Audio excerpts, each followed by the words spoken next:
जय श्री कृष्ण। राधे राधे। आज हम श्रीमद् भागवत कथा के अगले अध्याय की कथा श्रवण करेंगे।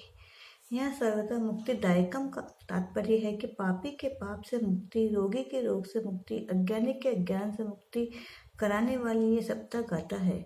सूर्य बोले, हे ऋषियों, सर्वप्रथम संकादिक ऋषियों ने नारद जी को सप्ताह की विधि से भागवत कथा सुनाई।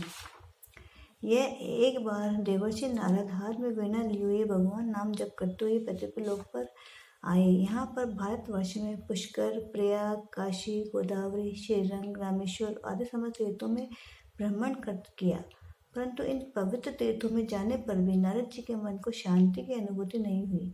उन्होंने देखा सर्वत्र कलयुग का आक्रमण हो गया है। कलयुग के दावानल में सभी साधन भस्म होते जा रहे हैं। चारों ओर अपवित्रता, पाखंड और नाचार ही दिखाई दे रहे हैं। कहीं सत्य दिखाई नहीं देता। तपस्या, पवित्रता, दया और दान भी नहीं है। सभी लोग दुष्ट स्वभाव वाले और कड़वा बोलने वाले हैं। सभी मनुष्यों का जीवन एकमात्र उद्देश्य धरण पोषण हो गया है। भारत के लोग अन्न बेचने लगे हैं। ब्राह्मण वेद के व्यवसायी हो गए हैं। स्त्रियां सम्मान रहित एवं दुराचारणी हो गई। कहीं पर भी सिद्धि, ज्ञानी या योगी दिखाई नहीं देते। सभी लोग वर्ण और आश्रम से रहित हो गए हैं। तीर्थ और नदियों का महत्व नहीं रहा। संत के वेश में पाखंडी निवास करने लगे हैं। ऐसे घोर कली काल को देखते हुए खिन्न मन वाले नारद जी वृंदावन में यमुना पुलिन पर पधारे, जहाँ पर ठाकुर जी नित्य लीलायमान रहते हैं।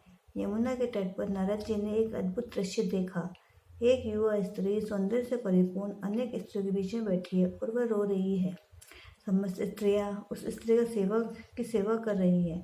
उस युवती के पास दो वृद्ध पुरुष सोए हुए हैं। उस युवती ने नारद जी को देखा और खड़ी हो गई और हाथ जोड़कर नारद जी से कहने लगी, हे साधु, रुकिए, मैं मुझ दुखी नारी का कष्ट मिटाते जाइए। मैं जानती हूँ कि संतों के दर्शन मात्र से पाप नष्ट हो जाते हैं। मनुष्य को कष्ट निवारण हेतु संतों के पास जाना चाहिए, क्योंकि संतों का हृदय दूसरे के दुख को देखकर पिघल जाता है। यही संत का स्वभाव होता है। बोलो जय श्री कृष्णा। राधे राधे। यही श्रीमद् भागवत कथा की यह अध्याय समाप्त होता है। जय श्री कृष्णा। राधे।